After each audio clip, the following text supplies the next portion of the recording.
activism need to be about keeping these commandments.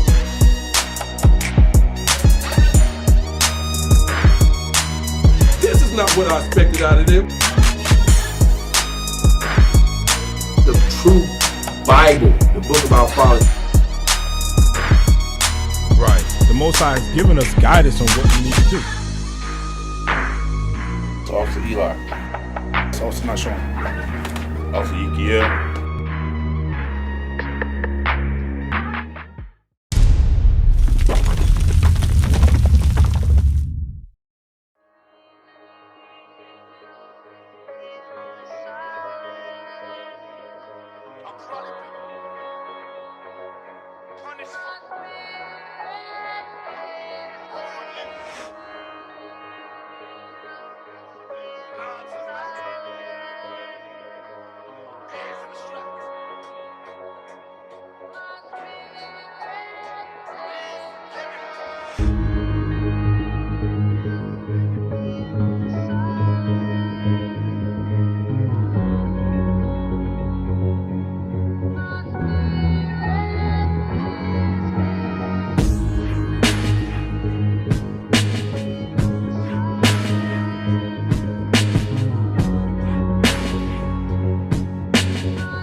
Education is an academic holocaust.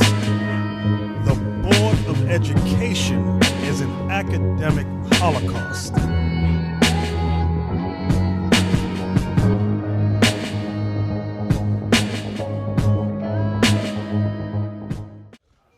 All right, brothers, sisters, let's settle down. Say shalom to the brothers and to the sisters and to those of you online. Pray that y'all made it through the snowstorm. I see that y'all did. I'm glad you did. Today's topic, we're going to deal with the Board of Education is an academic holocaust. The Board of Education is an academic holocaust. That's what we're going to discuss today. New York City is about to get a new school chancellor. Many people are concerned about it. To me, it makes no difference who he or she is. It may be someone named, what was her name? Damn. What's the lady's name? It's either my old lady. No, it's an old lady. She's 70 years old. I can't remember her name.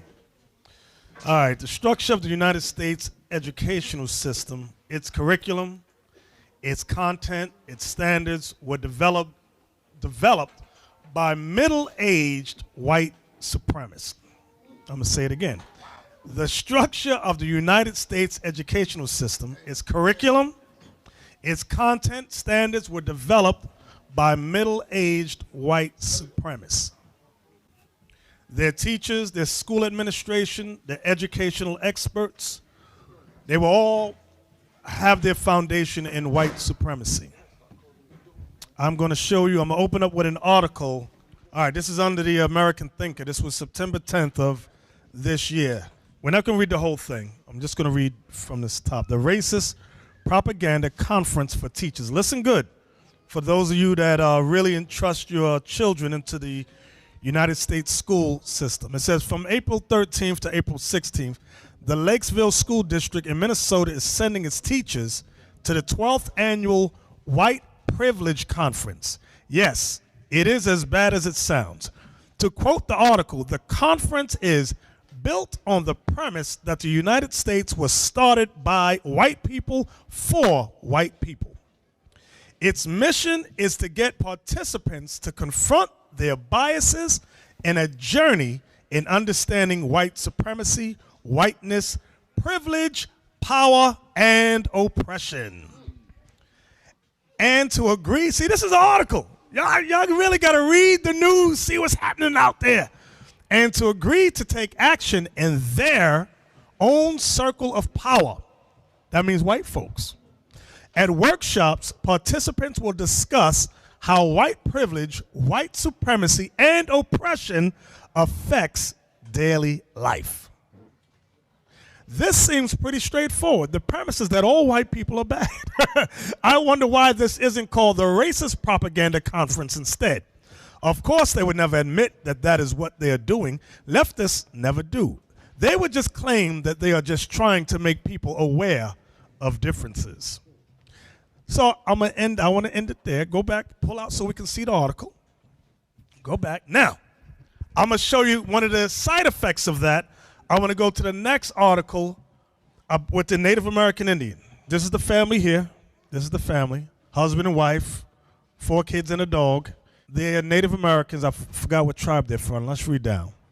Okay, Jan Eagle Bull, that's their name, Oxendine, and James Oxendine are shown here with their 4 children, Jace Masty, 5, Jada Sitch, 7, Jake, 13, Kasky, 15. After taking a stand against their children's school stereotype-laden Thanksgiving curriculum, the family says Jada's scholarship was revoked as retribution. School officials deny this.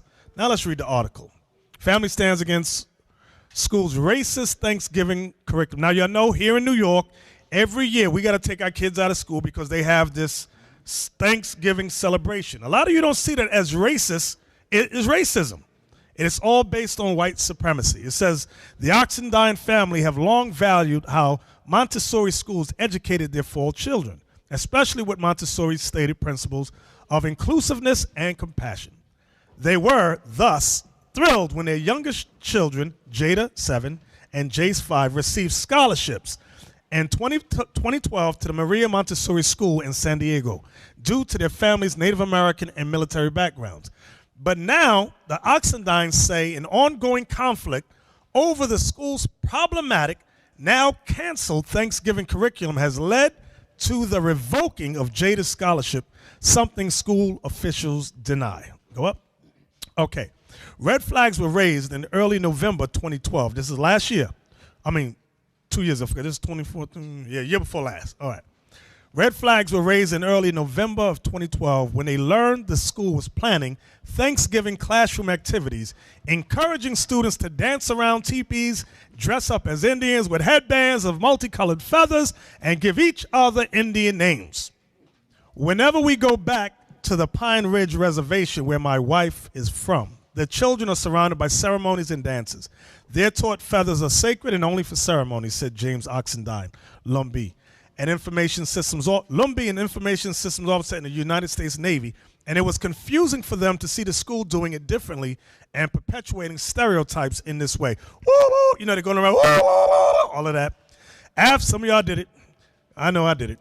After receiving a newsletter describing the week of potentially offensive activities, his wife, Jean Eagle Bull Oxendine, Oglala Sioux, decided to try to engage the school in creating a culturally appropriate curriculum. What followed is in dispute. School officials say they immediately ended the curriculum and have tried to cooperate with the Oxendines. But the Oxendines say the school resisted ending their Thanksgiving tradition. I believe that one. The school resisted ending their Thanksgiving tradition and told them to keep their kids at home, because that's what they tell me. So I believe that one. Told them to keep their kids at home rather than change the curriculum and eventually revoke their daughter's scholarship to be rid of their complaints. They said they were doing these activities to honor us, Native Americans, but then they wanted us to stay home while they were honoring us, said Eagle Bull Oxendine. The family has posted a Change.org petition demanding the school issue an apology, reinstate their daughter's scholarship, and implement the National Museum of the American Indians holiday curriculum. Dina Stoneman, co-director of the school, said the petition is misleading for many reasons, including that it makes readers think the school is still conducting the same Thanksgiving curriculum this year. It saddens us that they're using this platform for personal gain when they should be using it to promote Native American rights and how to correctly teach about Native Americans, Stoneman said. She described the rich curriculum as being developed to teach students about how many different Native American tribes have lived in the past and now in the present day. Once they learned the use of the feathers were offensive, they dropped the curriculum and invited Eagle Bull Oxendine to do a presentation and even start a diversity committee, Stoneman said. Stoneman also said the Oxendines disenrolled their daughter when she couldn't guarantee them that no children would wear their headbands with feathers to school. Now you see that? So in other words, they can't, listen, some kids might do it anyway. Because you know white folks, they don't give a damn what our people think. Stoneman also said that the Oxendines disenrolled their daughter when she couldn't guarantee them that no children would wear their headbands with feathers to school. The scholarship money had already been allocated to another student when the Oxendines tried to re-enroll her, she said. See, now all that's a lie. I know that's a lie. I know white folks. They lie.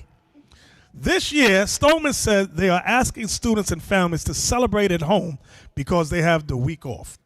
The Oxendines, however, say the school continued with the curriculum last year, but only announced its cancellation this year. So see, more lies. Eagle Bull Oxendine said when she tried to raise the issue with the directors of the school, she was told students would be too disappointed if they weren't allowed to have their Thanksgiving traditions. Let's translate. What does that mean? Well, who is she talking about? White folks, white kids, and their parents. We need, all of us, we need, from state to state, need to pull our kids out on them holidays. All of them. Just pull our kids out.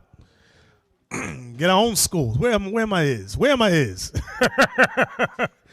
Oxendines, however, say the school continued with the curriculum last year and only announced its cancellation this year. Eagle Bull Oxendine said when she tried to raise the issue with the directors of the school, she was told students would be too disappointed if they weren't allowed to have their Thanksgiving tradition. And that, you know what? Dumb black kids, too. They be in there, well, we just thanking God for, you know, the dumb black parents. I just want to thank God for, black people make dumb stuff up. We hear y'all on the street. It says, then when she tried to approach the parent liaison about the issue, she was told her children would be disenrolled if she continued to raise the issue. In other words, you better calm down, nigga. You better calm yourself down.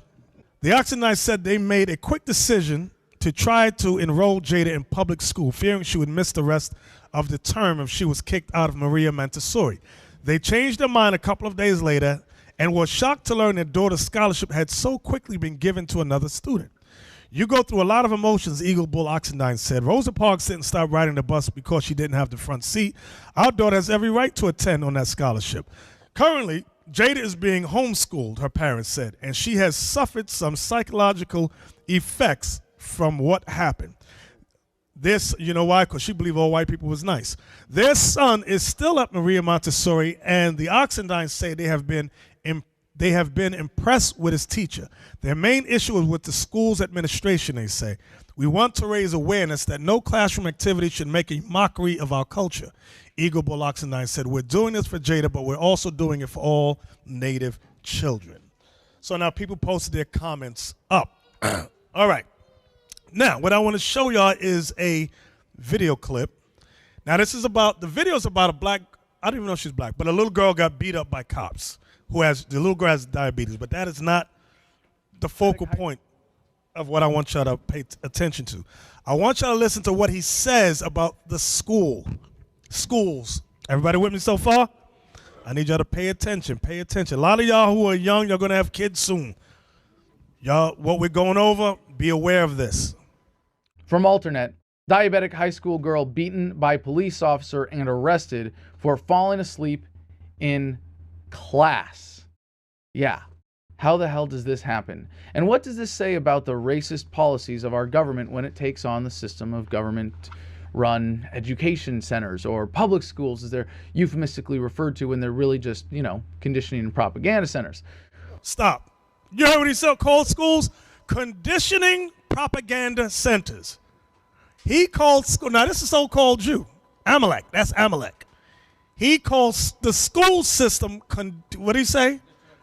Conditioning propaganda centers. Now you gotta ask yourself, why do I find that striking? Because these people do not send their kids to what we call our schools.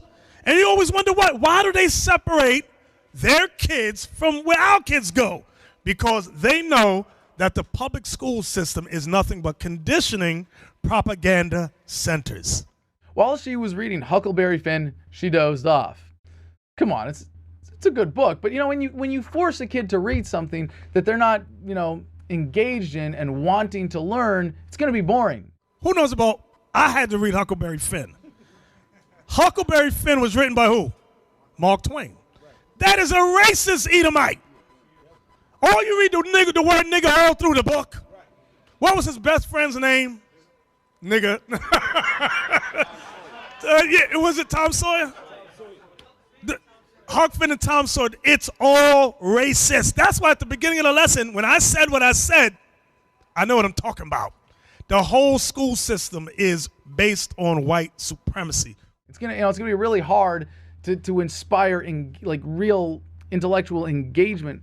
This is why unschooling or self-guided learning is so superior to this. And when you understand that, and you understand what the education racket really represents, you see why there's an incentive for the government to take over education, not just because it's one of the planks of the Communist Manifesto, but because they want to keep you from being free on your own to prosper as an individual, as an entrepreneur of your own life. They want you to be a good little wage slave. They want to prepare you for that life as a propagandized citizen. He's letting you know that the school system was not created for our kids to become entrepreneurs. It's for you to be in a damn, a factory. You come off the factory line and you're meant just to uphold the system. Go play it back.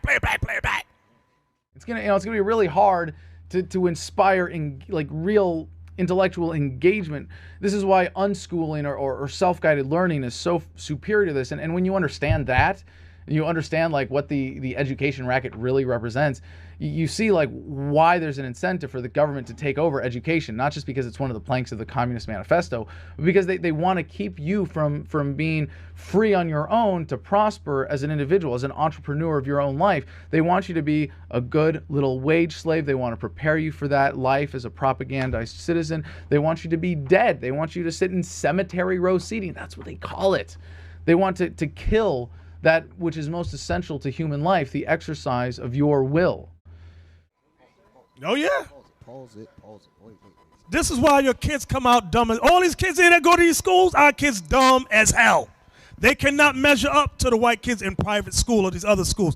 I'm sorry, mothers. That's the reality of it. That's what the devil himself is letting you know. These kids are ill prepared for life. Every last one of them, even including mine. Do y'all hear the words that's being said by this man? This man is saying something like enrolled cemeteries. He's saying stuff like propaganda centers. He's saying a lot of stuff. He is saying a lot of stuff. And I believe it's going over a lot of people's heads. Yeah. I really don't think that a lot of people are catching what's being said up here. The key word is conditioning. Right. That's the key word that we're leaving out. It's conditioning. School is conditioning now. When you look at when it comes to business and so forth, Amalek, all right, they young kids is the ones that lead in heart surgery, that lead in, get their own business set up and so forth, and we are the ones that go and work for them. Yep. They are the ones that making most of the money. That's real brilliant. And this one, he got this one, this Jake that think he's a Hamite. Some of you have probably saw the video where he said, listen, the so-called Jewish people is being blessed. That's God blessing them because they own in the business and they own all the wealth and all of that. But it's not the Most High blessing them. It's because they got an advantage over us. Right. All right. They got an advantage over us when it comes to education and so forth. So that's what it is. One of the main points that I'm picking up from all of this is the reason why we are oblivious to all of this stuff that's going on is because we have allowed someone else to define who we are. In other words, when he speaks about his people are not getting caught up in this. Why? Because they make their own image of themselves. Other people, they make their own image of themselves. We depend on others to tell us how we should be. You follow me? That's where the conditioning comes in. And we're not even cognizant of that. Activists have long decried the, quote, school-to-prison pipeline, which disproportionately affects communities of color. Now, it's not just the school-to-prison pipeline. And it's certainly true that it conditions you, institutionalizes you to be comfortable in such an environment or to see that as normal. But even if it's not school to prison, it's school to the prison that is the average American life of being a boring wage slave. I mean, you want to sit at home, live your boring bitch life, fine, you know? But if you ever want to step up and ask, how did I get here? Maybe looking back at how you were conditioned as a high school student when you were doing the government's bidding every single day might offer some clues. It did go That there. stuff went over. That stuff went over. Could you play School to prison pipeline. Conditioning people of color, meaning blacks, and because he says it later on, he specifies blacks and Latinos go from school to prison. He said that's what schools prepare you for. And to be a wage slave means that minimum wage that the vast majority of our people are under. In other words, when you put the finishing touches on these major universities, your business school of business and all of that, and you've laid it out, none of you go into business. None of you do anything for your people. The majority of us go right back and join the wage force, just like if anybody else. That's the point I make. When you look at, I'll give an example. Here's what points to it perfectly. Hold it. Let me show you what points to it perfectly. When you have black folk in America, just black people. I ain't even hit the other tribes yet. Just black folk. Black folk. $1 trillion being spent outside of the black community. $1 trillion. That is some amazing money that's being spent. And out of all of that money that's being spent, not any of it is reciprocated to build an infrastructure to take care of our homeless, to take care of the people, to take care of the sick, the mentally insane, to put up hospitals, schools, all kinds of things. Our minds are not even focused in that area. That's showing you that our thinking has been perfectly guided to exactly what this man is saying. And I remember listening to a radio talk show. This was about 20 some odd years ago. And it's amazing. I talk about something 20 some odd years ago, and it's still relevant today. I remember I was listening to, what's this guy named? Bob Law. He used to run this program called Night Talk, AM radio, I think 16 something on the AM dial. And he was talking about that there was Harvard University was celebrating their 150th year of what they call shaping America. That's the word they use, shaping America. They understood clearly that the function and the goal of an educational system is to shape how one thinks. No matter what you were when you came in, when you leave, you would be a quote-unquote Harvard graduate. You would have a Harvard mentality, world mentality. You forget about what you were when you went in. Our job is to shape your mind to do what we want you to do. That's what I'm hearing up here. 25 years later, I'm hearing the same stuff. That went over a lot of people's head. I know they didn't get it. Go ahead, Aitan. I'm going to say that blacks spend $1.1 trillion a year. They were saying within 3 to 5 years, it'd be 1.5 for blacks. Hispanics spend 1.2 trillion, of course, there's more of you, of course. $1.2 trillion a year, and 3 years will be $1.7 trillion. So they're already doing estimates. They already know you're going to spend more because they already know that your minds have been trained, if they want you to spend more money. So they already have estimates already. So together, combined, we spend $2.3 trillion together in this economy. $2.3 trillion, like Yasop was saying. Now, one part of it is reciprocated at all amongst ourselves. At all. Let's go to the book of Luke, chapter 16. Luke 16. We've read this many times before. Now we're going to put it in perspective on this subject matter. The book of Luke, chapter 16, verse 19. Now I want y'all to pay close attention to this. There was a certain rich man, which was clothed in purple and fine linen, and fared sumptuously every day. So now this rich man is an Israelite man doing the bidding of Rome. Now you got to bring all what we're reading, you got to bring it up to today. You have many black and Latin leaders who's doing the bidding of America. They become rich, and well off in society. Why? Because they're following America's protocol, just like this man followed Rome's protocol. Read.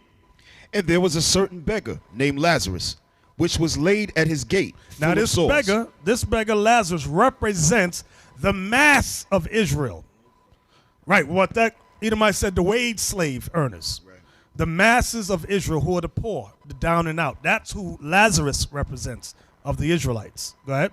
And desiring to be fed with the crumbs which fell from the rich man's table. Now he wanted to be fed with the crumbs that fell from the rich man's table. Everything, remember, everything the rich man had on his table was given from Rome. So likewise, the rich man today, our black leaders, Latin leaders, the crumbs that we're getting, one crumb is named, well, let's see who's thinking. I need some thinking brothers up in here. You with the scarf on your neck. What's your name, brother? Ezra. Give me some crumbs. Can crumbs really sustain anybody? So it's not really talking about literal crumbs. It's talking about other things socially. You're on. I would say food stamps, welfare, some of the public schools. Some? All. See? All the public schools that we're under. So welfare, all the things that fall under the social, help me out with some words. Social structure. Yes. Social services, the infrastructure. Those are the crumbs that we're getting. And it's not meant to really sustain you with any real living. Like we think, like what we got out here is crumbs. We think this is living. This is not living. We've been conditioned into believing that this is living. Yeah, you got a TV, you might have a car, maybe a house. You think that's living. When you sit down, you talk to some white people that go, yeah, where's your summer house at? Summer house. You lost. Summer house. You were like, wow, I wonder what it's like to have a summer house. Summer house. What do you mean a summer house? Yeah, when it gets winter, we all flat out our summer house when it's cold. Okay, well, what's that? What about you got your, when it's summertime you ride with your car top down, the convertible? No, I ain't got that. I got regular one car. Well, one car, you got two maybe? Oh, well, we got several. 7 even. What about your you take a helicopter to school? What? Take a helicopter. What? You got a yacht. Where you go? You got people that come teach your children at home, tutors at home. What? And we like, we can't hang with them. Some of y'all deceive yourself into thinking you can, but you can't. I'm gonna go a step further, Elder. Listen to this. How many of us can say that we can go into our own land, go among our own financial institutions, our own government, our own military? Y'all follow what I'm saying? Spending our own currency, looking at the faces on the money and your faces on the money. Right. Could you imagine how that would feel? We can't even fathom that kind of thinking. We can't. And that's a reality for some people. Some people have no idea what it's like to live like us. They can't even imagine this. If they even got close to it, they would commit suicide. Like when they had the Depression in the 20 or 29, they just lost some money. And they were jumping out of windows. Hey, what did the Quaker Oats man, George Bush Sr.'s wife, say? Remember when she went to... yeah, the thing on, what was the name of that? When the levees broke. Exactly. To show you how out of touch these people are with the reality that we live in. Here the people in New Orleans, when they had that flood, they were being... Where they had to go live in the Astrodome, right? Right. They had to go... They left their homes, so-called homes, left their houses, and had to live in the Astrodome. The president's mama. They flying over it, and they looking at the little Negroes down there. They say, you know what? They're so much better off. No, she was there. She was there. They took a tour, right? A tour through there. She said they are so much better off. Look at it. I can't even imagine she said that. That shows you the total disconnect and contempt. Thank you, brother. I couldn't even get the words out. The total disrespect and contempt that she has for black people. Exactly. That's amazing. That's amazing. Now, their reality is not our reality. It's not. Back to Luke. What, Ithon, you got your thought together now? Yes. All right. You had the politicians, like Elder was saying earlier, and the celebrities. Them also. A lot of rappers. They're the same thing. They have the crumbs also, but they call them crumbs. Video models, diamonds and gold, platinum. That's crumbs too. Right, And they're used as instruments to make us envy them. And they envy the white man. Exactly. They're envy the white man. So those are the rich men also. They fall in that same category. And we get the crumbs. We buy their album. We buy their albums. We go to their shows, their tours. They make millions of dollars on tours. And all the people in there saying, hey, Hova, they making minimum wage slaves. Right. Spend all their money trying to buy their sneakers, buying their albums, buy their clothes, like that dude, their young brother. Was that Barney's? Jay-Z did a business deal with Barney's. I'm not sure what that kind of store it is. But basically, he wanted to sell his merchandise there. A young black boy bought a belt from there. The belt was how much the belt? Like $300 for a belt. A sister spent $2,500 on a purse. That's the crumbs. She's a wage slave. I guarantee she's a wage slave. There we go right there. And they're blasting them, saying you from the hood just like us, and you won't cut your ties with them. He's saying I gotta dig into the matter. I have to investigate more. What's to investigate? They called the cops on the boy for buying a belt. They fought him. They fought him outside the store. They thought he stole it because the store called them. The cops don't blame us. Blame the store because the store called us. What you blaming us for? So I'm giving you an example of how that dude is he's like banging America right now. Those two are bedmates. Because he's like, I'm not getting my business with them. Exactly. And you got people from Brooklyn who go to Barney's saying, why don't you cut your ties with them? He will not do it. He will not do it. Because he's that rich man. Right, he's that rich man. And America does that. They pull certain key blacks and Latinos up and allow them to make a lot of money. But they're still not on that. You know when you know you rich? When you can murder people and get away with it. Yeah.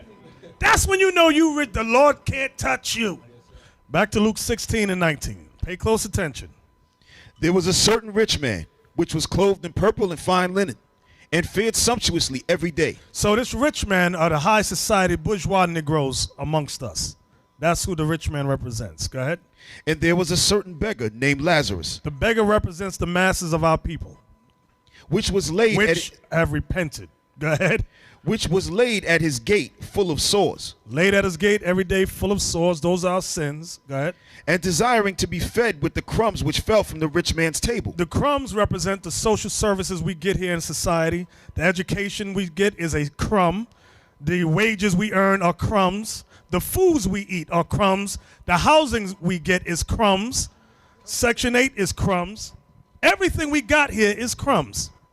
Why is it that the Bible is using the word crumb? Because I heard the elder explained it earlier. I want to see if y'all really understand what's coming out. Why is it using the term crumb? And he explained it. I heard him explain it. So I'm going to see if y'all listening. Because we can't survive off it. It's like exactly. You cannot survive off of a crumb. So in the case of the educational system, the educational system is a crumb compared to really being fed. Do y'all understand what I'm saying? So in other words, does the educational system prepare you to go build your nation up? No. That's the point. Exactly. So again, like we said earlier, the Board of Ed is based upon white supremacy. Let's examine the curriculum. A lot of these kids are in school. They're in school. Let's talk about the curriculum in school a second. We're going to get back to the scriptures in a moment. I just need y'all to bear with me a second. In school, when we're young, we learn about Charles Darwin. Y'all familiar with that guy? He lived between 1809 and 1882.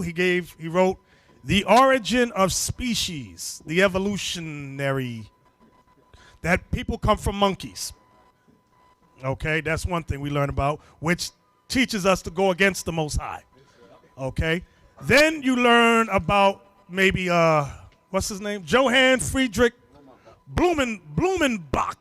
He's the Edomite that created the concept of five species of men.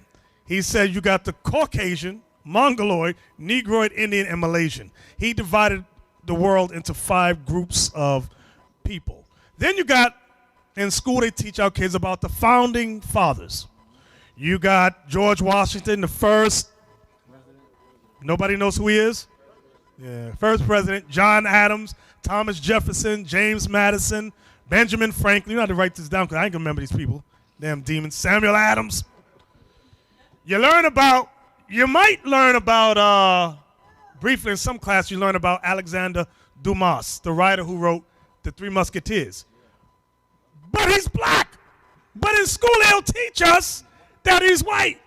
Three Musketeers, D'Artagnan, and everyone's fighting. Those are all black men when you read the book, blacks. But in school, that's how I'm telling you, the school system is based upon white supremacy. Like we said earlier about Huckleberry Finn, Tom Sawyer, written by Mark Twain. Then, last but not least, you learn about Cristobal Columbus, the most racist, murderous, genocidal maniac that ever lived. You don't believe it, because y'all think about you think Hitler. No, Columbus was 12 times worse. Y'all don't understand. That dude murdered and enslaved millions from island to island. Him, Ponce de Leon, help me out here, Cortez. You know why? Because y'all hear the word, Columbus and the conquistadors. And the Negroes think that conquistadors is some fashionista word. What does it mean? Conquerors. These are demons. Oh, conquistadores. Yeah, that sounds so fashionable. They're the devil, the Bible speaks of. It's all racist. And we let's honor. Why don't nobody do a holiday for Adolf Hitler? Or you'll see how society get quiet then. But they'll do a celebration for Christopher Columbus. And if all the Latinos and their dumb behinds, and some of you blacks too, on a float waving your flag, I got to learn Spanish. You stupid as hell. That's all racism, and our people don't think. That's why, like with Thanksgiving, I'm glad this one family stood up. How many of our people stand up for that? Here go the black woman. I'm just thankful I got a new pair of shoes, so I just want to thank God. Look, I got a table full of food. That's what I thank God about. You stupid black woman. It's a racist holiday about the murder, robbery, and destruction of our people. I don't know nothing about that. All right. Inside Columbus's log. Are y'all listening? Inside Columbus's log, he has somewhere written where he speaks about gold. He said, gold is the most precious of all commodities, and he who possesses it possesses all that a man could ever want. So that's the reason why they honor Columbus Day. They tell you about whatever foolishness they tell you about on TV and all that, but the real deal is they believe in his philosophy. His philosophy is about taking all of the earth's resources for yourself, and you deal with the other people according to how you want them in order for them to survive. Because just like we were talking about the end of poverty, this other one, even the rain, all of that is the philosophy of Christopher Columbus. If you own all of the resources that people need, that means they'll have to go through high water and all kind of things just to get a little something. That's how these people think. That's the reason why their educational system reflects that. Right. Every nuance of educating medium in this society reflects that philosophy. Our people don't really understand what I'm talking about when I say that. Everything that this society is about reflects that mentality, reflects that philosophy. Did I fail to mention that the founding fathers were all slave owners? I forgot to mention that thing. George Washington, John Adams, Thomas Jefferson, James Madison, Ben Franklin, Samuel Adams, they all owned our people as slaves. But we glorify them. They're the founding fathers. I just love them. You dumb as hell. Then, give me Isaiah 32. Give me Isaiah 32. Go ahead, Isaiah 32. I don't know how much of you all watch, you got a show called Liberty Kids or something like that. They tried to show Benjamin Franklin and these four founding fathers as heroes, as they was trying to abolish slavery and they was kind to the slaves. You understand? One time I saw my daughter watching that crap. I'm like, yo, turn that station. Don't watch that. You understand? Because in these little cartoons that they putting up, that's also how they educate our kids and destroy our kids. Right. All right? They go, the founding father said, behold, we hold these truths to be self-evident, that all men are created equal. Then you got Negroes jumping up. But meanwhile, there's amendments that says, no, a Negro's property, 3/5 of a man. That didn't include you, dummy. But here you go. You got these coons out there. Watch this. Give me what I say, get? Isaiah 32. Isaiah 32. Get me, what verse I want? 5. Yeah, there you go. Come on. The book of Isaiah, chapter 32 and verse 5. The vile person shall be no more called liberal, nor the churl said to be bountiful. So the vile person is called liberals. Who set up the school system? The liberals. Who introduced multicultural education? The liberals. The Bible says the vile person. The vile person, what? Shall no more be called liberal. Go ahead. For the vile person will speak villainy, and his heart will work iniquity. Because what the liberals has done with the school system, it's all based upon white supremacy. That's what y'all have to understand. It is not for our benefit. We graduate with the little stupid cap and gown. What's the music? I don't even know the song. Pomp and circumstance. How does it go? Dun, dun, dun, dun, dun. I don't know. Yeah. You know that dumb song? Oh, yeah, that's it. Do it. And the mothers are going, oh, my baby, look at my baby. Your baby has graduated to be a wage slave earner. Your baby is dumb as hell, mama. What you got like that? Go ahead. This is George Washington. No. You got to repeat what you said because there was an audio glitch. I know they didn't hear what you just opened up with. They did not hear that. George Washington? That's right. Read that again. This is President George Washington's statement about Negroes. Where are you reading from? So let's put it up online. It's a book. It's a state statement. It says presidents. I'll find it. It says shipped the slaves to the West Indies in exchange. You said shipped? Shipped the slaves to the West Indies in exchange for some rum and sundries. U.S. President George Washington, in a letter addressed to Captain John Thompson on July 2nd, 1766, he sold a slave named Tom for liquor. He says, I advance as a suspicion only that the blacks are inferior to whites, both in body and mind. Never yet could I find that a black had uttered a thought above the level of a plain narration, ever saw an elementary tract of painting or sculpture. Thomas Jefferson, I have no purpose to introduce political and social equality between the white and black races. That I am not, nor ever have been in favor of making voters or jurors of Negroes, nor of qualifying them to hold office, nor to intermarry with white people. And I will say in addition to this, that there is a physical difference between the two which, in my judgment, will probably forever forbid their living together upon the footing of a perfect equality. And in as much as it becomes a necessity that there must be a difference, I am in favor of the race to which I belong having a superior position. Abraham Lincoln, Negro's favorite. Now, as the Negroes, I entirely agree with you that as a race and in a mass, they are altogether inferior to the whites. Theodore Roosevelt. It was the administration of Woodrow Wilson, however, which took the most drastic action against Negroes. It was in Wilson's administration and with his express approval, it's faded here, approval that federal civil service workers were segregated by race in their employment with separate eating and toilet facilities. When a Negro leader protested his segregation, Wilson, that's it. That's all I got. So let me ask this question. Is there really a such thing as integration in the society? No. That's what we're reading right here. Exactly.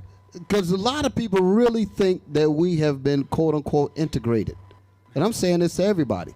Because a lot of people don't know the meaning of words, Elder. That's what the problem is. The word integration. When you think about integration, you're taking two entities and you're bringing those two entities into one. That's what integration means. In other words, if you're talking about integrating two different people together, that means both have things that are pertinent to them that they are bringing to the table together to form something new. You understand? If you got to, in other words, let's say Chinese and, because I don't want to use us. Let's say Chinese people and Arabs. Let's say you want to bring those two people together. Well, the Chinese people have things that are pertinent to them. They'll bring themselves onto the table of integration with the Arabs. The Arabs are going to come and they have things that are pertinent to them. And they bring their things to the table of integration. When you finish with that mixing pot, both elements, the result has both things that are pertinent to each in that new mixture of people. Now, how does that correlate with us today? What did we bring to the table that is still here? Nothing. We don't have any land. We don't have our own. We don't have nothing. We have essentially become white people with black bodies. That's what we have become. We have lost everything that pertains to us. We have been assimilated, so you can understand. We have totally forgotten about who we are, and we have completely taken the mindset of the people that we call ourselves integrating with. Okay, Zakai, where are we at now? We're at Isaiah 32 and verse 6. Come on. For the vile person will speak villainy. Villainy refers to evil. Go ahead. And his heart will work iniquity. His heart will work sin. Go ahead. To practice hypocrisy. Because the whole school system is hypocrisy. This whole society is hypocrisy. Like Deacon y'all was just talking about, what was it? Integration. Y'all say, many of y'all think if people ask you, are we integrated? You'd go, yes, we're not integrated. I got sad news for you. Can somebody tell a woman that we're not really integrated with white society? Because she thinks we are. Of course she thinks we are. We're not integrated. I'm giving it, like Deacon y'all also gave good examples. Now, at some level, when you, like in Kentucky, you got to go to Kentucky, the only ones who are integrated with blacks and Latinos are, I got to say it, poor white trash. Yes. And they're only socially integrated. Now, when you go to the schools and public schools, guess what? Those whites that are integrated with us, poor white trash. That's what they are. To be totally integrated, like y'all brought a good example, you got to bring something to the table. Here we go. Once the emancipation, no, let me go up ahead of that. Let me go further past. When integration, Martin, what's his name? Martin Luther King and all that, wanted to be, the civil rights movement wanted to be integrated. Medgar Evers and all of them. To be integrated, not only are you integrated like you'd have black, white, so forth and so on. That goes when you go home. Where you live would be black, white. But guess what? To be totally integrated also would mean you are economically integrated, which we are not. Because all the monies that whites made through the rape, robbery, whole Isaiah, get me Jeremiah. You know what I want? Is it 22? You know what I want? Zakai? 22:13. Okay, Jeremiah 22:13. Get that for us. The book of Jeremiah, chapter 22. I want everybody to get it so nobody think I made this up. I need y'all to read along with us. Jeremiah 22 and 13. Listen good. Now, this is for you. We're all integrated. Watch this. Go ahead. The book of Jeremiah, chapter 22 and verse 13. Woe unto him that buildeth his house by unrighteousness. This whole house of America has been built by unrighteousness. Read. And his chambers by wrong. And his homes and houses by wrong. Go ahead. That useth his neighbor's service without wages. That uses his neighbor's service without wages. Come on. And giveth him not for his work. The Bible says that's iniquity. That's a sin. To be totally integrated, all that was made in this society has to be given back to us. The white man will never do that. You have banks say, oh, we apologize for having our hand in slavery. That's not true. They're not apologetic. Right. Because if I steal $5 from you and I say, I'm sorry, what should I do? Give it back. What has white society given back to us? Nothing but bad education and jail. So what kind of apology is it really? Now go back to Isaiah 32. This is why the Bible says this. Isaiah 32, what verse is it? Verse 6. Verse 6. For the vile person will speak villainy, and his heart will work iniquity, to practice hypocrisy. To practice hypocrisy.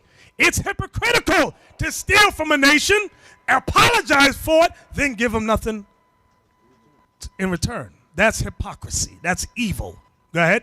And to utter error against the Lord. And to utter error against the Lord, because the entire school system utters error against the Lord. Go ahead. To make empty the soul of the hungry. Because we go to school, we're hungry, but it's making us more empty. The little bit of God understanding we got is removed from us when we enter the school system. Go ahead. And he will cause the drink of the thirsty to fail. Right. Whatever drink we had coming to us, it fails. Come on. The instruments also of the churl are evil. The instruments of the word churl there means rude. Meaning what? They're rude, they're devilish. What are the instruments that they have that are evil? Their politics, their political democracy, republicanism, independent, conservative, that's all evil. Then you got the religious instruments, Baptist, Pentecostal, Mormon, Anglican, Seventh-day Adventist, Jehovah's Witness, that's all evil. Then you got the school system, public school, those are instruments that are evil. Read that again, Zakai. The instruments also of the churl are evil. All their instruments are evil, whether it's political, religious, economic, it's all evil. Because we always end up getting the short end of the stick. We never, as a mass of people, come out on top. Never, ever, ever. Come on. He deviseth wicked devices. So this is God speaking. The Bible's letting you know that the ruling kingdom in the last days would devise what? Wicked devices. Wicked devices. They are very crafty. Come on. To destroy the poor. To what? To destroy the poor. So what you thought was for our benefit, the Bible says it's to destroy. It's like many of you think welfare is for our benefit.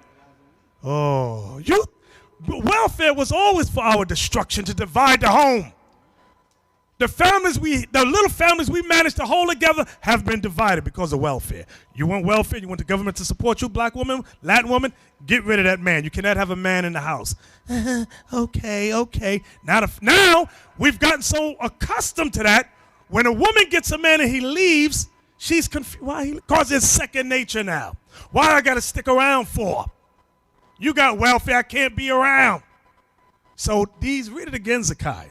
To destroy the poor with lying words. Right. What did you say? You said legalizing weed. You got dumb blacks and Latinos talking about hip, hip, hooray. That's a trap. Because now amongst the jobs, they're going to say mandatory job testing for blacks and Latinos. And we're going to it ain't going to be the piss in a cup, because you can fool that. Cut his hair. Because that hair goes back 2 years. Our people are just simple as hell. The drugs that we have used holds in your hair for 2 years. Oh, the white man legalized marijuana. Yeah! You a big dummy. You don't see the trap in that? The little jobs we got now, them little wage earners you got, you ain't going to have that in the future. It's going to be war. And just because you shave your hair don't mean he can't get the hair. He'll go to your leg. He get the hair from anywhere because it's all the same. On my job, they did that. Dude came in bald head. They said, well, you got eyebrow. He shaved all his pubic hair off. They said the only hair he had was eyebrows. They said, guess what? We taking them eyebrows. That's what you ain't getting away. They had one dude bend over and spread them. They said, there's hair somewhere, and we gonna get it. This whole thing, legalizing weed, is a legal trap. A legal trap to get you out of school. Not that that's a bad thing anyway, but they're trying to get us down and out, destitute of all humanity. They're justified by kicking us out of schools and keeping us off certain jobs, all the jobs, including McDonald's. You watch.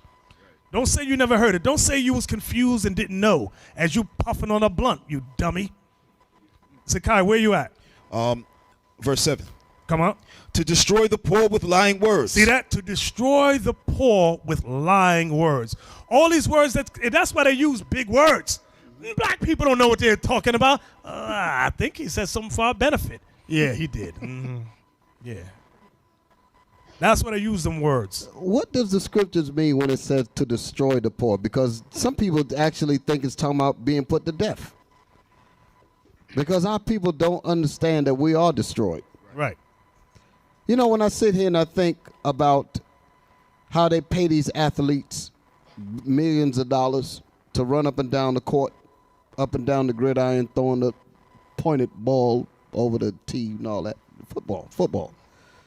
When I think about how they pay him all kinds of money to do that mess, they'll give him money because he doesn't know what to do with the money. When I compare that to our people spending $1 trillion, they don't have a problem with that. As a matter of fact, they encourage us to do more, spend more, give the Negroes more money so that we can get it back. That's the same thing they do with these ball players, the same thing. Why? Because we don't have enough sense to take that money and use it to build up right where we are. We don't know how to do that. So we are already destroyed. You are destroyed when you have no land, when you pass no laws, when you govern nothing. You are a destroyed people. Do you realize that those are the essentials that make a people? You have to have your own land. But you know what? Some black people and Latin people think they're okay because they say, well, I got a job that makes $100,000.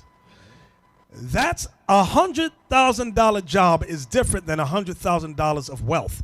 Two different things, because the $100,000 in wealth is invested in other things that's always going to be turning over.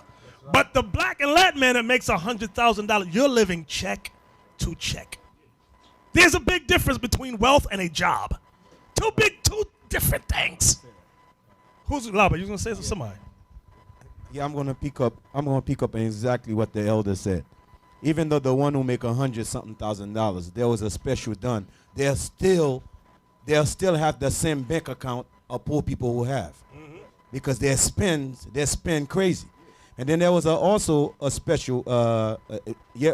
Sometime when the Bible said these people are evil, there's a white woman who do a special. You remember? I don't know if you pay attention. She put blue eyes people, black eyes people. Yeah, was what was this woman's name? Oh man, I forget the name. That was a heavy point that you're making out. I can't think of that woman's name. Then the white woman come with the whole conclusion, say white people was born evil. That's what the white woman said. It's saying there was born racist. It says in their gene. You understand? Their own people notice that. You understand? These men, the so-called white people, when you examine them, they can do nothing good. I'm telling you. That device they create among us, then you will think this to help us. But it's always a trap. It's to our people. It's to our people, not the other nation. Open your doors looking at the college. Who you seeing them? White people. So when the white society pushed the billion they sent out here, you understand, they're not sending it to you. So they're justified saying, you see, we give you a job. But even though they give you a job, how you spend the money foolishly, so you can never say that they didn't look out for you. Because they don't put nothing in our community to help us to substance the money they're giving us. You understand? So they're justified when they say, we give you a job. Look at $100,000 job. You have this black have a job. You have this. But you fail to understand all young white girl, young black, young white men, they already stand by for the money. They're already in a standby for the money. The elder was saying, you have people Jane Elliott, that's her name. Jane Elliott. People who are rich. Basketball players are rich. The white man that own the team is wealthy. Right. Wealth is passed on from child to child. Our forefathers, they passed their wealth on from child to child. You're talking about the Bible forefathers. The Bible, our forefathers, right, not the devil, of course. Our forefathers, Abraham, Isaac, and Jacob passed their wealth on to their family. Right. You understand? King David passed his wealth on to Solomon. All right? So what I'm saying is that the white man, they're wealthy. Black folks who are rich, that can go any day. White folks get wealth, that money is passed on from child to child. They own roads. Right. And you know where that wealth, who can remember where the white people's wealth come from?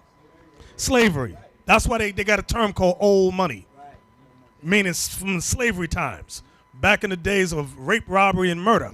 That's where that old money comes from. Yes, Abiel. This is an article that someone had posted on Facebook. This is a gentleman by the name of Damon Dash. He said he overheard a Jewish businessman called black people liquid money. And it says right here, Damon Dash says a Jewish man calls black people liquid money because we give it all away. In a recent article, Dash quoted a colleague saying, "We call you, black people, liquid money. The same way that water falls out of a man's hands, money typically seeps out of a black person's hands the same way. Your community gets money and immediately it gives it all away to the people who aren't black. We see that as a huge business opportunity. Examples used: black people on payday, or when they get our tax refunds. He noted blacks to an Indian business, Indian meaning East Indian, business to cash the check, an Asian hair salon, a corner store owned by Arabs, or a department store owned by whites. When it's all said and done, these other business people are waiting like hungry animals to eat blacks' bank accounts as if they are the prey. That's the reason why they could get the bank loans, because they tell the banker inside. They say, "Well, how do you expect to pay us the bank back?" They said, "Well, I'm going to open up business in the nigga neighborhood." Right. They say, "I'm going to get the money back and then some." "Oh, well, here's $1 billion. Go open it up." You know, they know he's going to get his money back. Go ahead, Elder. Let's go. I forgot to read on in Luke 16. We just read an article about Damon Dash, about how these other nations come in and wait for us to have our payday because we're going to spend our money on them. Look what Christ said here in Luke 16. Zakai, read that again. The book of Luke, chapter 16, verse 19.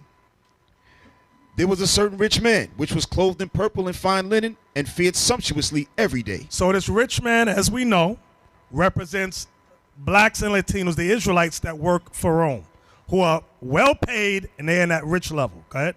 And there was a certain beggar named Lazarus. The beggar represents the Israelites that were repentant in Christ. That's who Lazarus represents, the repentant Israelite, among which is our people. Go ahead. Which was laid at his gate, full of sores. Full of sores, meaning our sins. And desiring to be fed. Social problems that we go through. Go ahead and do what? And desiring to be fed with the crumbs which fell from the rich man's table. So the crumbs are these various social services, whether it's political, religious, economic, school, educational. These, we get the crumbs of society, the lowest part, the worst. Go ahead. Moreover, the dogs came and licked his sores. Moreover, the dogs came. Abiel, I want you to go right back to that article. Go right back. We're going to read about the dogs came with Damon Dash. Damon Dash. Now, the bottom part, where is that? Example used. We're going to read about the dogs came. It says example used. Black people on payday, or when they get our tax refunds, he noted blacks to an East Indian business to cash the check. So an East Indian man cashes your check, meaning you got to pay him to cash your check. There's a fee for that. An Asian hair salon, because the black and Latin woman runs to the Chinese woman to get their hair done. A corner store owned by Arabs, and or a department store owned by whites. When it's all said and done, these other business people are waiting like hungry animals. Dogs. Dogs. Go back to Luke now. Read that again, Zakai. Luke 16:21. And desiring to be fed with the crumbs which fell from the rich man's table. Moreover, the dogs came and licked his sores. Moreover, the dogs came, and whatever we had, the dogs sucked it out of us. They licked it from us. So whatever little bit we get in society, here come the other nations. That's what it's talking about. I'm going to show you that the dogs is talking about the nations. Give me that in Exodus. Exodus 11 and 7. Because some of y'all right now talking, no, you got that Christian mindset, think the dogs is talking about dogs. Right. It's talking about nations of people. Right. The book of Exodus, chapter 11 and verse 7. But against any of the children of Israel shall not a dog move his tongue. Against man or beast, that ye may know how that the Lord doth put a difference between the Egyptians and Israel. So in that verse, who do the dogs represent in that verse? The Egyptians. Nations. That's what it's talking about. It's calling them dogs. Right. Let's get that. Matthew 15 and 27. Thank you. The book of Matthew, chapter 15 and verse 27. And she said, Truth, Lord. Yet the dogs. Start at 26. Verse 26. But he answered and said, It is not meet to take the children's bread and cast it to dogs. So Christ said it's not good. The children's bread is this. The Bible, Christ's healing power. This is the children's bread because this was only given to the Israelites. He said it's not good to take the children's bread and cast it to who? Read on. And she said, Truth, Lord. Yet the dogs eat of the crumbs which fall from their master's table. So this white woman, because it's a white woman, she said, can I get a little crumb? Please. And when you read it, she was begging him. And he said, all right, for this saying, the devil's cast out of your daughter. For this saying that she's a dog. Right. And you know what it's also show? When we got our kingdom set up, that the heathens, they going to eat of the crumbs. The same way we eating these crumbs in this society, in the same way the heathens, they going to eat of our crumbs. That's right. You understand? When the kingdom is set up. Exactly. Our people don't believe that thing. That's why I say our people have not been taught the Bible at all. They hear stuff coming out of this Bible and they cannot believe that this is the Bible. Right. Exactly. Go back to Isaiah 32, Zakai. What verse you was at? Verse 7. Now, last week in Chicago, a sister got so mad at the class, they said, she walked out. That made me rejoice. I said, dang. She said, I can't take it. They always bashing a woman. And I'm thinking about the class. I said, we went over like 16 personality types. I don't think all them personalities we was talking about women on all of them. Some of them we did, some of them was men. So I said, here's something else. But guess what? If the sister's online, we coming for you right now. Come on. All right, verse 7 again. Isaiah chapter 32, verse 7. The instruments also of the churl are evil. So the instruments. When y'all breaking this down on the street, you got to break down their instruments. The things that are used in social society today. Politics is an instrument. Educational system is an instrument. Religion is an instrument. Economics is an instrument. Okay, read. Wait, hold on, I'm sorry. In order to properly break that down, you have to think about, like the elders bringing out these instruments that are used to destroy our people. You have to first know what your people need. Right. Our people need a kingdom. Our people need a homeland. Our people need their own government. Our people need their own structure, their own monetary system, their own military. They need those. Our people need those. Those things are essential for any nation. So when you think about what our people do not have, then you can examine those instruments, because all of those instruments that we're going over, none of those instruments help you get any of those things that I just mentioned. Can I get a witness? Are any of these instruments vital in us getting our land? No. Is it about getting our own military? No. Our own infrastructure? No. Our own currency? No. Will it allow us to pass laws among ourselves to govern civility among us? No. Exactly. Read on, Zakai. What verse you at? Still in verse 7. He deviseth wicked devices to destroy the poor with lying words. Right, like Planned Parenthood. They said that that's good for our good. No, that's to destroy us. That's to destroy us, to shut down our numbers, cut down our numbers. They said we're too numerous. Go ahead. Even when the needy speaketh right. Even when we speak right things, they will come with some crafty stuff against us. Read. But the liberal deviseth liberal things, and by liberal things shall he stand. This society is quote-unquote a liberal society. That's what they stand on. They have us as wage slaves, wage slave owners, makers. They have us with the least education. That's how the society keeps going. Watch this. Rise up, ye women that are at ease. Now, why is he talking to the woman? He says, rise up, you women that are at ease. Because women are at ease in the American society. Right. I don't see nothing wrong with what's going on. And you brothers that listen to women, you dumb as hell. The same way Adam listened to Eve, God said, I'm going to jack you up for listening to her. Tell you, I made you. You listening to her. She don't know nothing. You got the, what's wrong with society? Can't we all? No, we all can't get along. Not while we on the bottom, no. Read that again. Rise up, ye women that are at ease. Hear my voice, ye careless daughters. Now he calls them careless.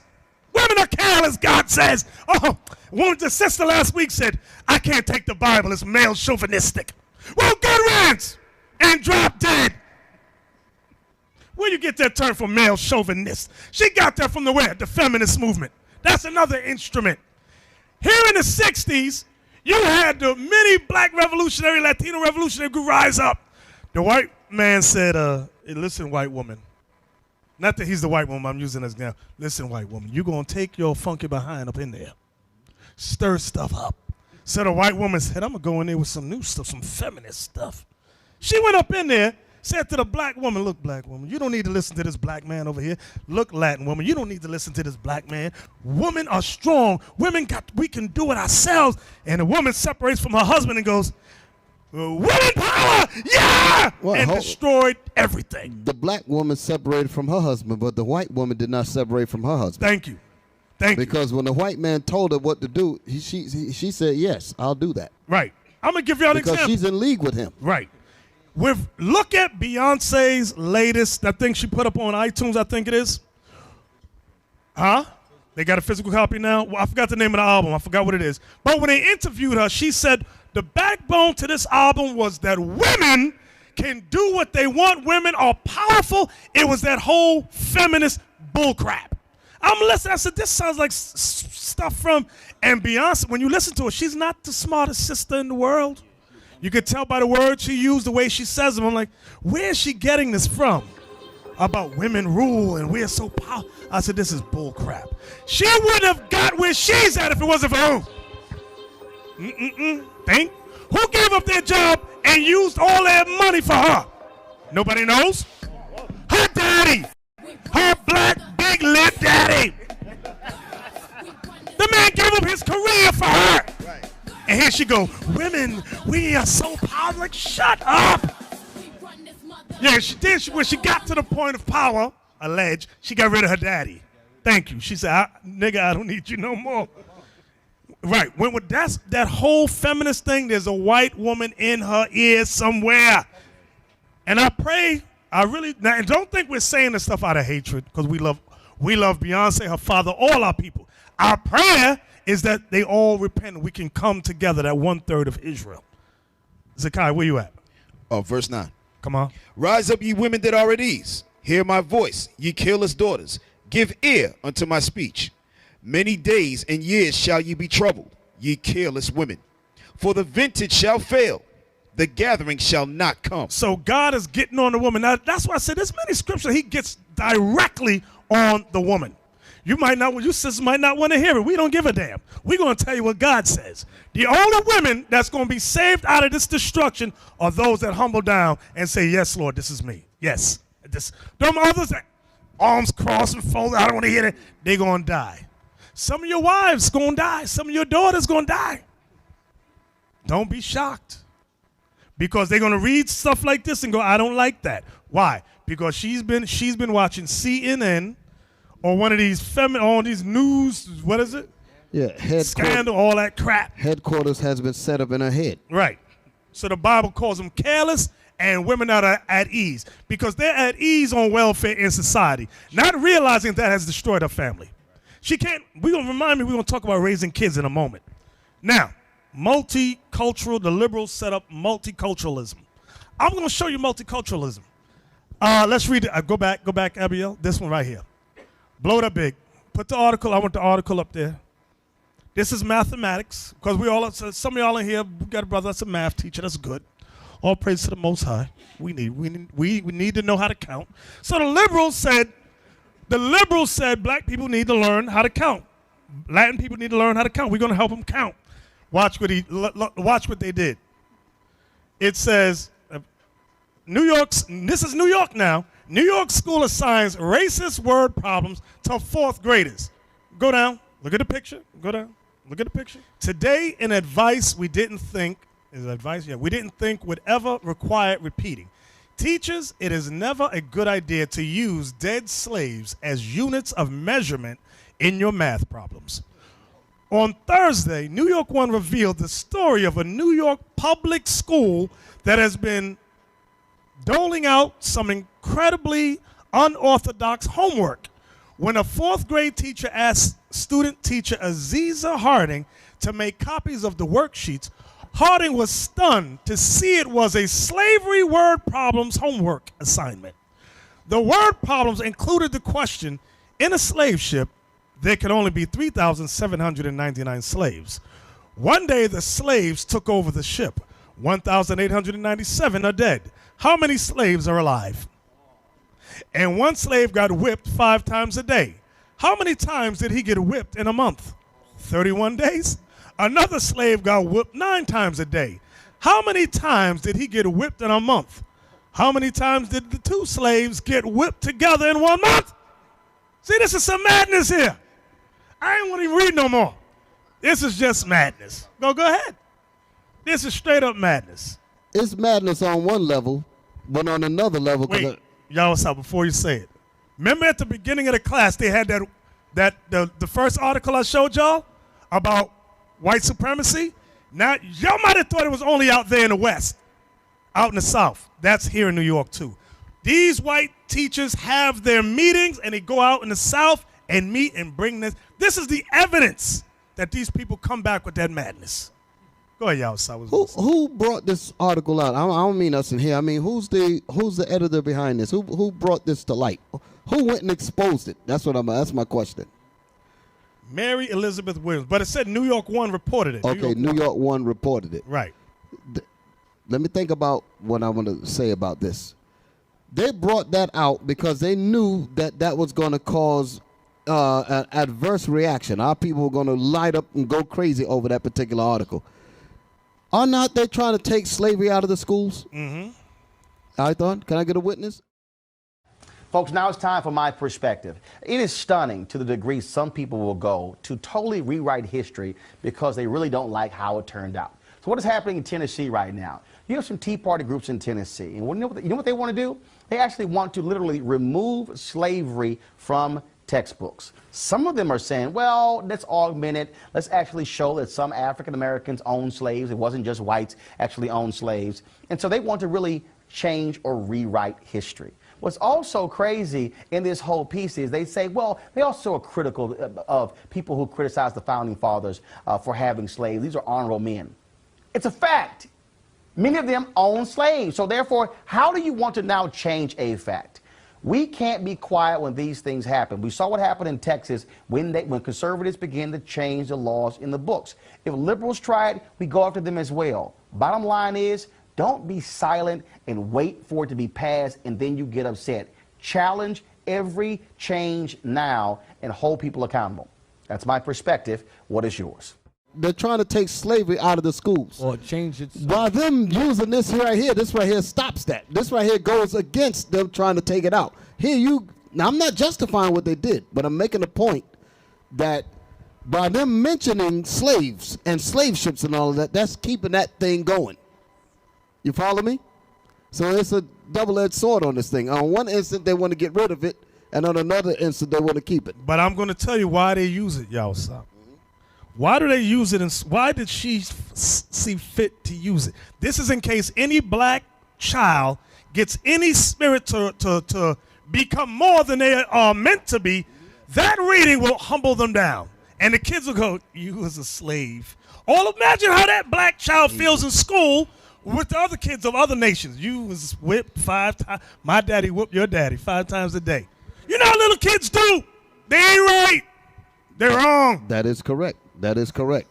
That is 100% correct, which goes to something else that I want to bring up, but go ahead. Jonah, you had your hand up? I got a quick question. I'm trying to connect the dots here, and they're trying to get us to remove slavery out of schools by doing that. No, they want to romanticize slavery. I saw the article. Right. They want to make it seem like we were indentured service, and the slaves got wages and they didn't get whipped or any of that. That's what they're trying to do. Now, what were you going to say? Right. To go to the point that the elder's making about how it creates an inferiority complex with us, because that's the backlash that you're going to get from reading that kind of material. That's the point about what was being used in the classroom. They say, how dare you bring out these kinds of things and use this as a learning tool when you're just embarrassing and shaming us and reminding us of what happened to us in slavery. I understand that part of it. I do understand that part of it. I'll save our part for later because I don't want to bring it in just right now. Continue, Elder. No. So now you'll get people that'll say what's wrong with a multicultural, what's the word? Curriculum, thank you. A multicultural curriculum. There's something wrong with it. When you have a curriculum dictated by white supremacists, where do blacks end up in a multicultural curriculum? On the bottom. So there is something wrong with it. Go to Daniel 2 and 36. Daniel 2. Multicultural. And it sounds like it's all inclusive. I don't know. Because 95%, because that's what we get, they call it multiculturalism. 95% of what we're learning is white supremacy. The other 3, 4, and 5% you learn about Chinese, East Indian, maybe, blacks or Latinos. That's the last 5%. That's not all inclusive. And none of these black and Latin teachers, we're going to talk about y'all. Not you, Solomon. You on the side. But we're going to get on you black teachers and you Latin teachers. We're going to get on y'all. Where we at? Daniel 2:36. Yeah. Now, let me set it up for y'all. This is the dream that King Nebuchadnezzar had about the last days. He could not understand what the dream meant. Abiel, pull up a picture of the Daniel's the dream. That's the statue. Okay, this is Nebuchadnezzar's dream. This is what we're about to read in Daniel 2. We're getting to the interpretation of the dream. Daniel chapter 2 and verse 36. Let's start there. Right. The book of Daniel chapter 2 and verse 36. This is the dream, and we will tell the interpretation thereof before the king. Thou, O king, art a king of kings, for the God of heaven hath given thee a kingdom, power, and strength, and glory. And wheresoever the children of men dwell, the beasts of the field and the fowls of heaven hath he given into thine hand, and hath made thee ruler over them all. Thou art this head of gold. So now look at the painting. The head of gold, remember, it was made into 4 different categories. You had the head was made of gold. The arms were made of, what was it? Silver. Then you had the midsection of bronze. The legs of iron. And the feet were made of iron and clay. So now go back to the top, Abiel. So the head of gold represented the Babylonian Empire. Everybody understand that, right? Now you might ask yourself, what does this have to do with today's class? As we read down, you shall see how this plays in vitally. Read on. And after thee shall arise another kingdom inferior to thee. And another... Stop. The next kingdom was the Medo-Persian Empire. Represented the silver. Everybody see that? Write that down. The silver in 538 BC represented the Persians and the Mede Empire, Medo-Persian Empire. Okay, everybody got that? Read on. And another third kingdom of brass. And now the third kingdom of brass represented Alexander and the Greeks of 333 BC. That was the brass. Everybody there? Read on. Which shall bear rule over all the earth. So the white man, which came as the Greeks, because they conquered Japhet, they conquered the whole earth. You can read about that in 1 Maccabees chapter 1. Read on. And the fourth kingdom shall be strong as iron. Now the fourth kingdom shall be strong as iron. That was Rome in 63 BC, 63 BC. Go ahead. For as much as iron breaketh in pieces, and subdueth all things, and as iron that breaketh all these, shall it break in pieces and bruise. So Rome destroyed everybody right behind the Greeks, because Rome didn't conquer the Greeks. Rome absorbed the Greek. That's why many books call it the Greco-Roman Empire, because they were the same people. Go ahead. And whereas thou sawest the feet and now toes. Now he gets to the feet. The feet represents these last days under America, because America is an extension of ancient Rome, of the Greco-Roman Empire. Listen good to what I'm saying. America represents the feet. Read it again. And whereas thou sawest the feet and toes. Notice it says feet and toes. How many toes are there? 10. 10. When you read Revelation 13, it talks about the 10 horns. That's the 10 common markers, also called the EU. Write this down. The European Union represents the toes in Daniel 2. Represents the 10 horns in Revelation 13, Revelation 17. Revelation 12. Okay? The 10 horns in Revelation are the same 10 toes of Daniel 2. Everybody with me? Read again. And whereas thou sawest the feet and toes, part of potter's clay and part of iron. So part of potter's clay. Listen good. This last kingdom is part of potter's clay and part of iron. Go ahead. The kingdom shall be divided. The kingdom shall be divided. Come on. But there shall be in it of the strength of the iron. There shall be in it the strength of the iron, because remember, Rome had a powerful army. Guess what? America has a powerful military also. But watch this. Keep going. For as much as thou sawest the iron mixed with miry clay, and as the toes of the feet were part of iron and part of clay, so the kingdom shall be partly strong and partly broken. So it's partly strong and partly weak. This kingdom. He's going to explain what he means by that. Go ahead. And whereas thou sawest iron mixed with miry clay, they shall mingle themselves with the seed of men. So he's explaining what the iron and the clay represents. Mixing themselves with the seed of men. That's this integration everybody keep talking about. Oh, we all can get together and mingle. That's why they call America the great melting pot. Read it again, Zakai. And whereas thou sawest iron mixed with miry clay, they shall mingle themselves with the seed of men. But they shall not cleave one to another. But what? Read that again. But they shall not cleave one to another. That's why there's always problems socially. Black against white, white against black, them against the Latinos. There's always something. The Bible has prophesied in these last days, this last kingdom shall be partly strong and partly weak. It shall be made of iron and clay. And he explains what that clay is. When you got other nations trying to appease, like Obama's in office, everybody was, oh, there's a man of color, he's black. Him trying to appease, it's impossible to appease all nations here. Somebody's going to get the short end of the stick. And guess who it always is? Our people. We always get asked out. Excuse my language. Read that again, Zakai. But they shall not cleave one to another. The Bible prophesies all these nations shall not cleave one to another. It don't matter if you marry them. Well, who remembers during, what was that last hurricane in, not Katrina.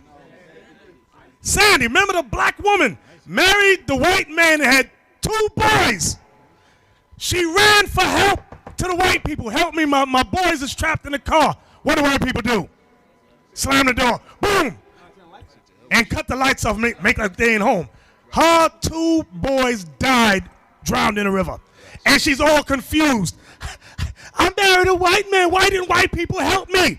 Because the Bible has prophesied, Zakai. One more again. But they shall not cleave one to another. That's the prophecy. If you're trying to fight that prophecy, you're fighting God. Right. You're on the wrong end of the stick, and your arms are too short to fight with God, to box with God. He said the nation shall not cleave one to another. Here you go. You want to fight against that.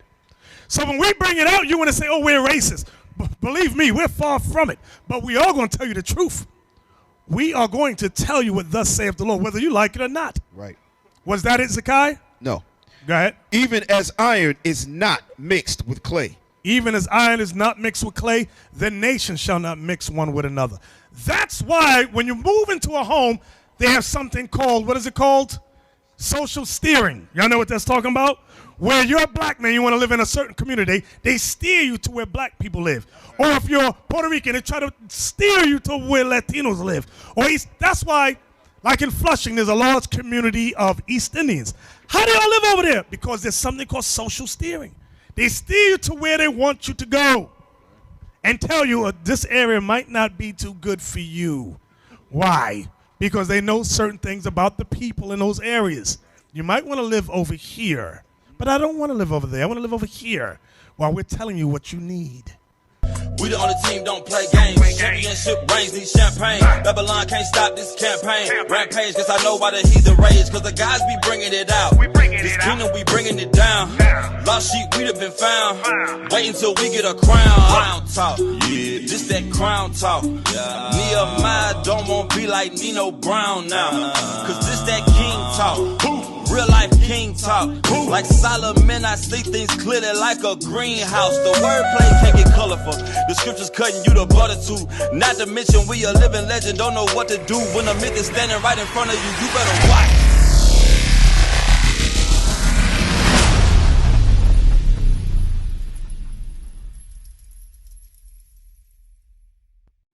Fear them not, therefore, for there is nothing covered that shall not be revealed. There's nothing covered that shall not be revealed. Like Seneca Village, remember Central Park?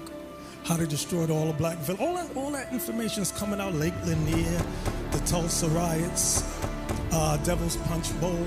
There's many, hundreds of black communities underwater, decimated. So that Christ said there's nothing covered that shall not be uncovered. Come on. And hid that shall not be known. And hid that shall not be known. Like the economic collapse in Venezuela caused by the United States, man-made COVID-19, even the damn Taliban and Boko Haram. Remember Obama said America would not help Nigeria unless they accept same-sex marriage. And everybody talking about the Taliban, talking about, oh, look, the poor girls, they can't read, women's rights. It has nothing to do with that, nothing to do with that. America, from the time of the Bush administration, have been building a huge gas pipeline, okay, to fuel 22% of the gas resources from Turkestan, Pakistan, through Afghanistan, all those stands around there, through the Indian Ocean. This is why when they deployed, they left Afghanistan and they left all that equipment back, tanks, firearms, with manuals on how to operate. All that's by design, it's not by accident.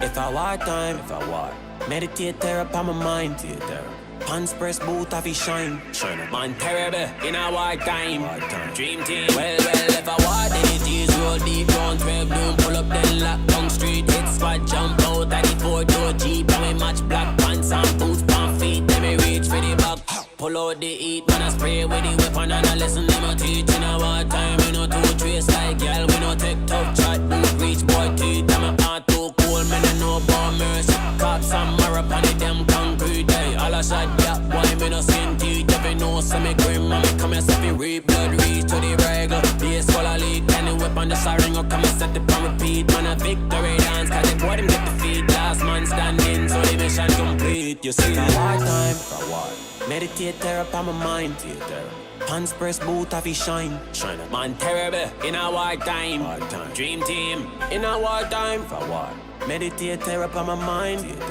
pants press boot of his shine, man terrible in a war time, dream team. Warriors war for the truth.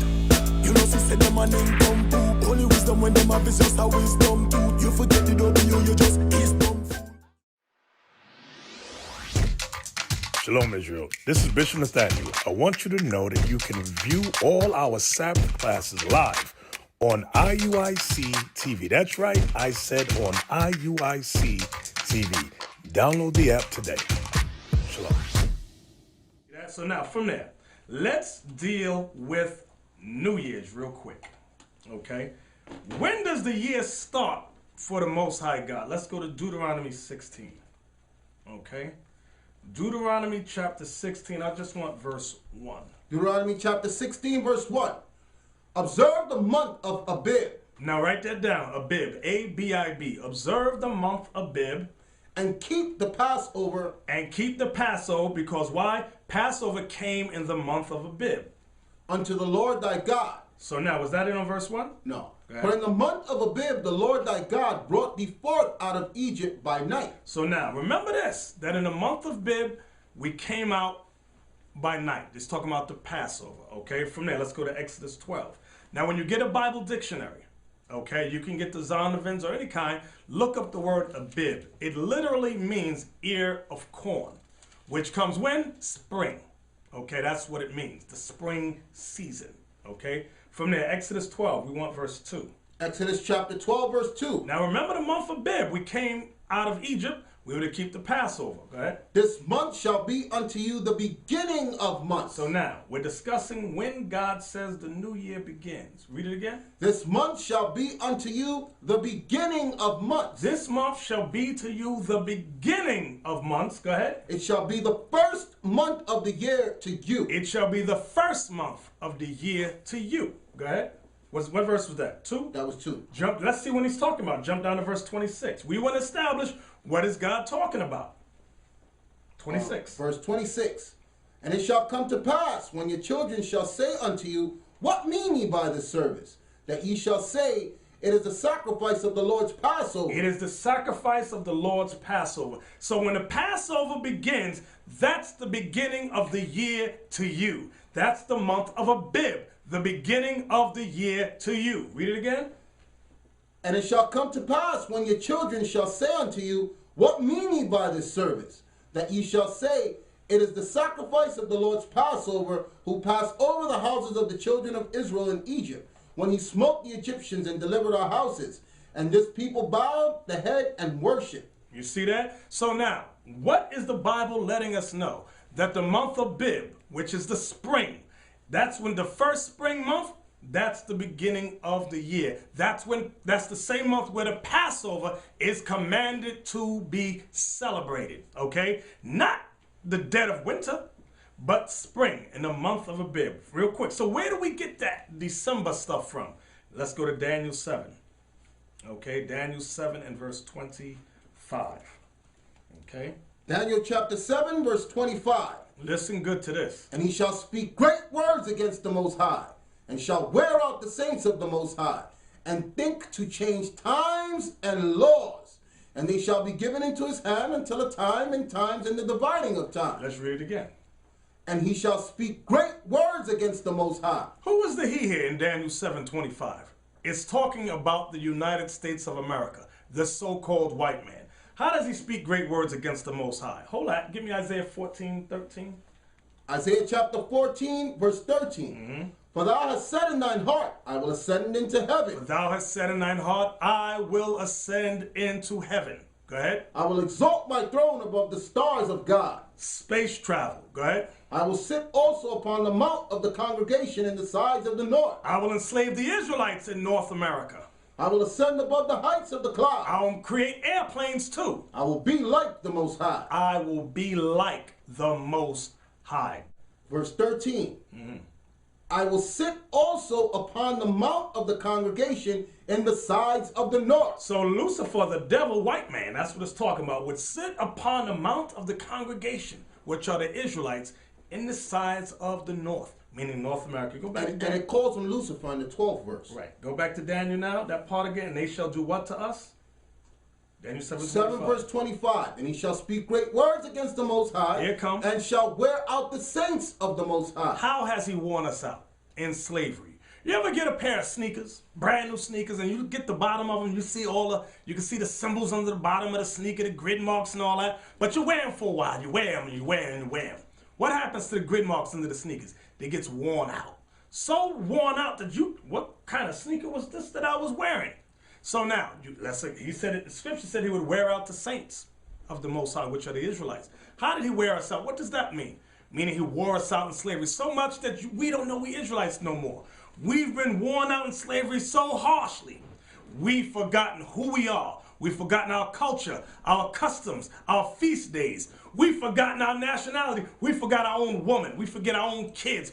We have been worn out as a people. Understand that. Read it again. And he shall speak great words against the Most High, and shall wear out the saints of the Most High, and think to change times and laws. That's the part we wanted to get to also. And think to change times and laws. Let's deal with the times that this white man has changed. We just went through daylight savings time, correct? Where in the springtime it's spring 1 hour forward, and in the fall they say spring the clock an hour back, okay? So they think to change times, okay? Understand that. Then it said and laws, okay? So now, what happened? God says when was the beginning of the year? In the month of Abib, which is the spring. The white man says, no, we're going to change that. It's no longer being a spring. This month of Bib stuff. Let's get rid of that. Make it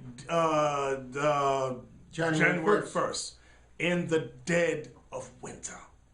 And called everybody who was still doing it in April's an April Fool. That's where the saying came from, to play tricks on people, because the people felt they were tricked because they were still bringing in the year in April. Exactly. That's why at the beginning of the lesson, remember it said, Psalm 64, it said they do a diligent search. Okay, they search out iniquities, they accomplish a diligent search. They discovered all these paganist holidays and instituted those things into the United States of America. And by that, they wore us out with their lies. So all you so-called black men and black women, you got to wake up to the truth that you're the Israelites. You got to become born again. We got to honor the new year. When? In the springtime, and celebrate Passover. We got to stop keeping Christmas. We got to stop celebrating the New Year's Eve celebration, because all that's paganism, all that's of the devil. Understand that.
We used to scream black power while heroin was pushed.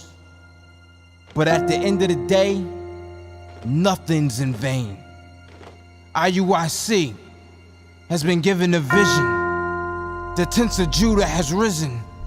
Many has attempted the mission. Minor murmuring, omitting, and missing the mark. Just reading that he had the flame of fire in his eyes gave us the spark. We on Paul's mission. We out on the road, purple and gold.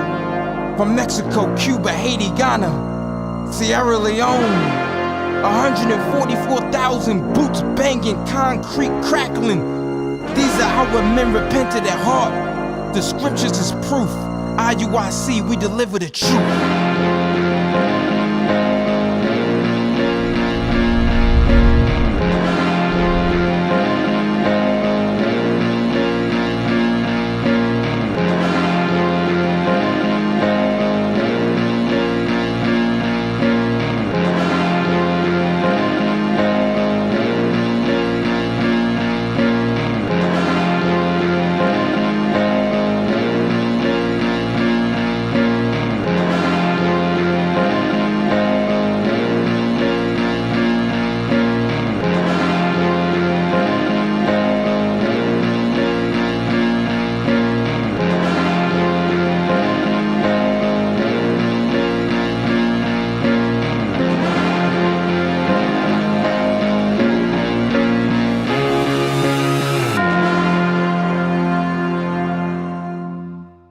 Judas chapter 5, verse 20.